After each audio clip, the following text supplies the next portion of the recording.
Assalamualaikum warahmatullahi wabarakatuh.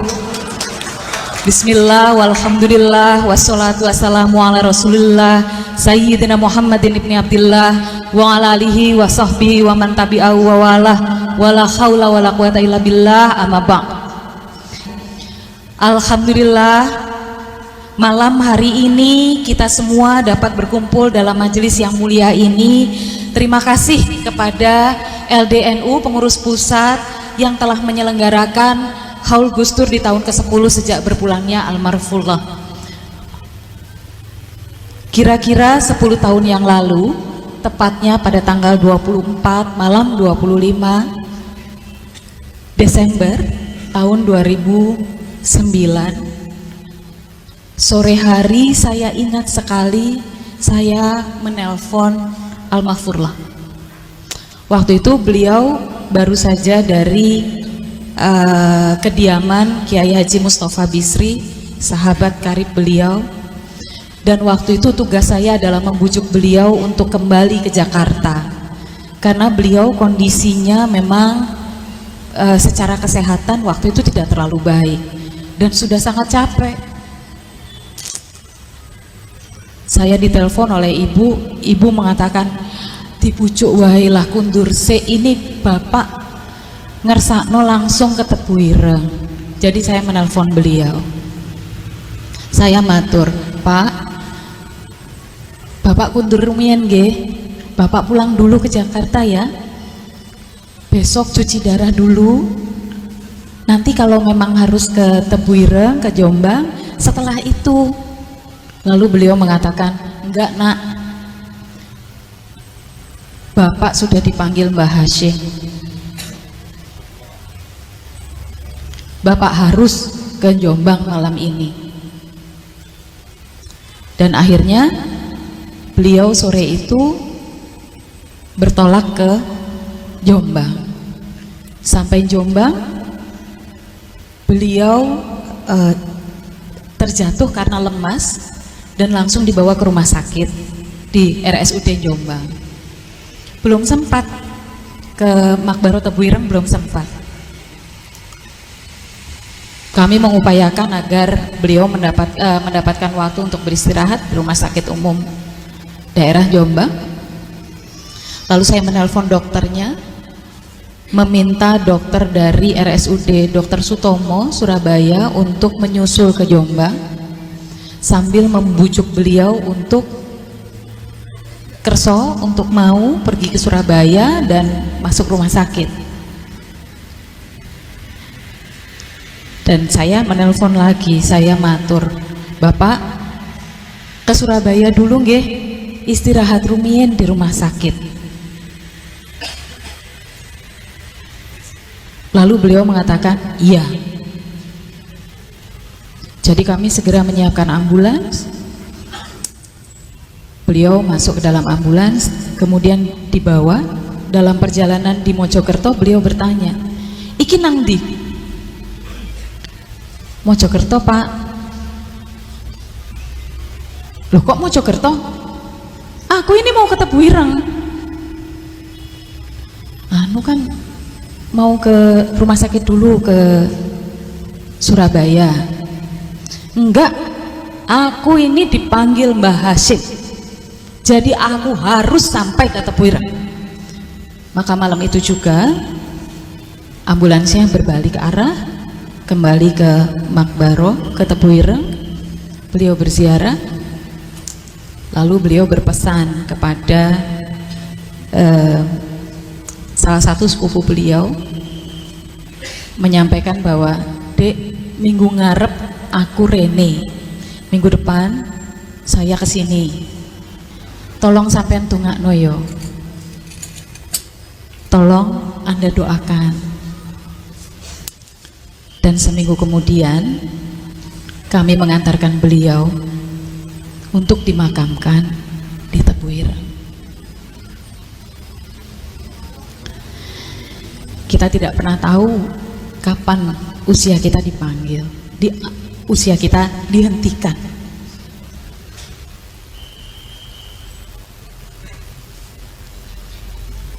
Malam hari ini kita berkumpul bukan untuk memuja-muji beliau, tapi karena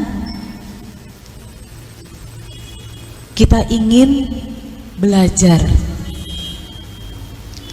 karena kita ingin mengambil keteladanan, karena kita ingin mencari inspirasi, terutama di dalam situasi kehidupan kebangsaan kita yang seperti ini sekarang,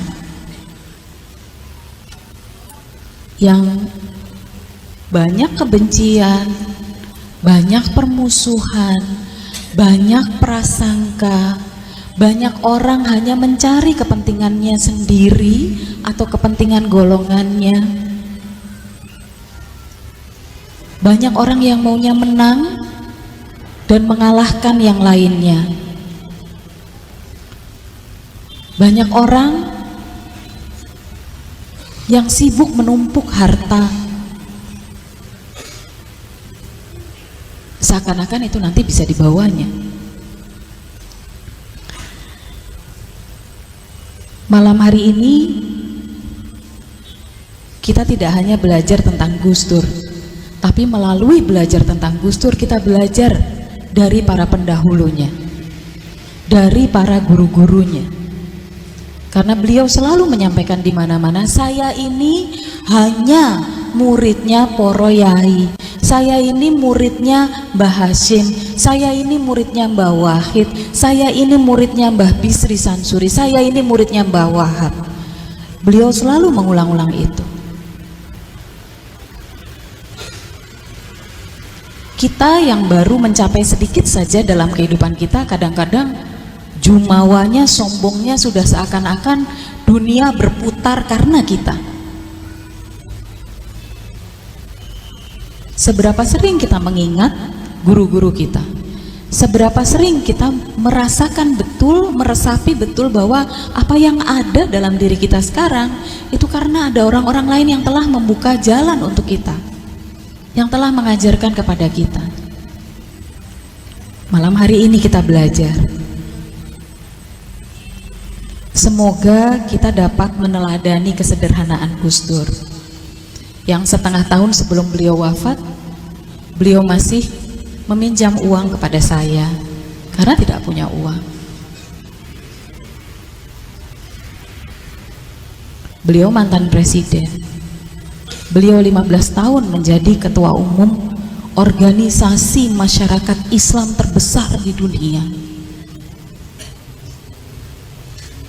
Beliau menulis, beliau bicara di mana-mana, tapi beliau tidak punya uang. Kenapa? Karena setiap kali kami bertanya, setiap kali saya bertanya, Pak, mbok saya dibelikan ini, mbok saya dibelikan itu, beliau selalu mengatakan, nggak punya uang nak. Tapi itu Bapak punya uang di laci. Itu uang titipan untuk rakyat, bukan uang kita. Beliau tidak pernah mempersoalkan pakaian apa yang tersedia untuk beliau. Bajunya lengan panjang batik, kalau kerahnya sudah rusak, dipotong lengannya, jadikan kerahnya. Kita baru punya jabatan sedikit saja, sudah sibuk mikir baju kita, pantas nggak ya untuk jabatan kita.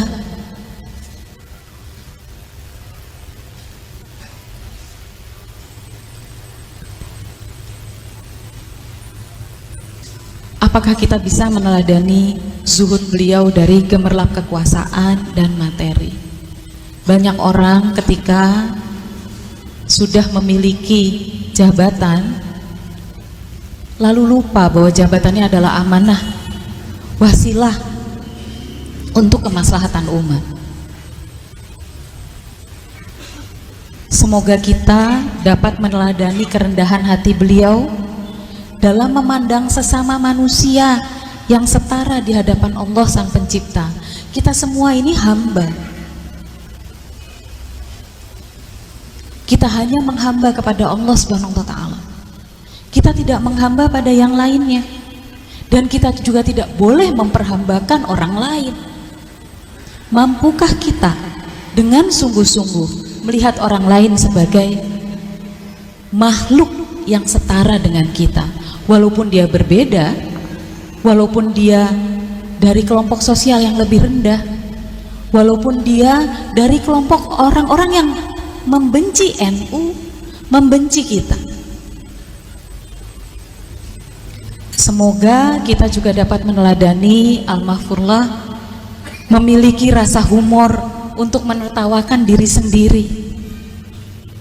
Gus Dur paling jago mentertawakan diri sendiri. Beliau tidak pernah menggunakan humornya untuk merendahkan orang lain, tapi selalu menertawakan diri sendiri. Karena menurut beliau, menertawakan diri sendiri itu membantu mengingatkan diri kita untuk tetap rendah hati.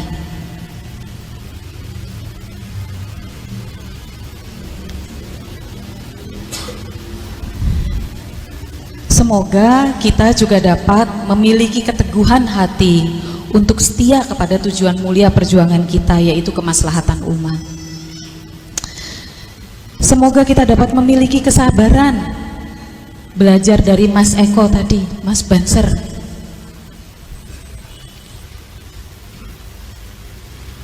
Kita harus mendaki jalan terjal memperjuangkan keadilan bagi sesama bangsa Indonesia. Semoga kita diberi kesabaran. Semoga kita dapat meneladani kebesaran jiwa Al-Mahfurlah dalam menerima kekalahan dan kegagalan hidup. Sebab Gus Dur banyak sekali mengalami kegagalan, tapi itu tidak menyurutkan langkah beliau, tidak menjadikan kegagalan itu sebagai batu sandungan. Kegagalan apa yang lebih besar dari didongkel oleh konspirasi politik dari kedudukan sebagai Presiden Republik Indonesia? Dituduh korupsi walau tidak pernah terbukti sampai sekarang. Apakah setelah itu, setelah terbukti bahwa beliau tidak korupsi, beliau tidak mengambil dana dari Sultan Brunei, apakah beliau kemudian berkoar-koar meminta haknya, menuntut masyarakat? Tidak. Beliau mengakui bahwa ini semua adalah permainan politik, dan beliau sudah menetapkan bahwa ada cara lain untuk berjuang. Semoga kita bisa meneladani kebesaran jiwa beliau, tidak surut langkah pada saat kita berhadapan dengan batu sandungan. Dan semoga kita semua dapat terus bersikap istiqomah, melihat hidup kita hanya sebagai saluran berkah untuk orang-orang yang ada di sekitar kita. Khairun nas anfa'uhum linnas. Bagi Gus Dur itu bukan jargon, bukan slogan, bukan pemanis bibir, tapi beliau meyakini betul bahwa tugas mewujudkan Islam rahmatan lil alamin tidak bisa ditawar.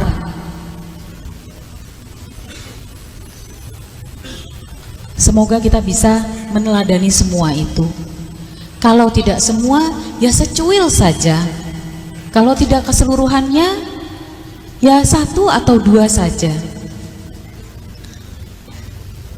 Semoga kita tidak mendewa-dewakan beliau, tapi melupakan teladan dari beliau. Gus Dur tidak suka dipuja-puji. Gus Dur tidak pernah merasa bahwa dirinya lebih hebat dari orang lain. Gus Dur hanya menjiwai perjuangannya. Dan semoga kita semua, hadirin hadirat semua yang ada di sini, mendapatkan kesempatan untuk belajar dari keteladanan beliau, dari para guru-guru kita nanti, Kiai Mustafa Akil dan Kiai Kafabi. Dan semoga itu menjadi bekal kita untuk menjadi manusia yang lebih baik, yang bermanfaat untuk masyarakat sekitar kita, untuk agama, untuk umat muslim di Indonesia. Tugas NU saat ini berat dan besar, ketika wajah Islam di seluruh dunia itu adalah wajah yang menakutkan, yang menyedihkan, puing-puing di sana sini. Semoga NU, semoga kita para Nahdliyin tetap teguh memegang semangat para masyayikh, para muassis yang telah mendirikan NU sebagai wadah kita semua untuk meningkatkan kemaslahatan umat. Terakhir, saya menyampaikan salam dari Ibu Sinta Nuriyah Abdurrahman Wahid dan kami Dzurriyyah Kiai Haji Abdurrahman Wahid di Ciganjur. Sekali lagi terima kasih sudah menemani kami untuk memanjatkan doa-doa. Kita kirimkan kepada beliau sebagai persaksian atas kehidupan beliau yang membawa manfaat untuk kita. Semoga jasa baik Bapak Ibu sekalian, terutama itikat baik dari LDNU mendapatkan balasan yang berlipat-lipat ganda. Doa-doa dari Bapak Ibu adalah hadiah yang terbesar bagi kami. Tidak jadi pahlawan nasional nggak apa-apa, yang penting didoakan orang banyak, yang penting diteladani, dan yang penting diteruskan perjuangannya supaya cita-cita umat, cita-cita masyarakat dan cita-cita bangsa yang adil, makmur, sentosa dapat terwujud. Terima kasih. Wallahul muwaffiq ila aqwamit thoriq. Assalamualaikum warahmatullahi wabarakatuh.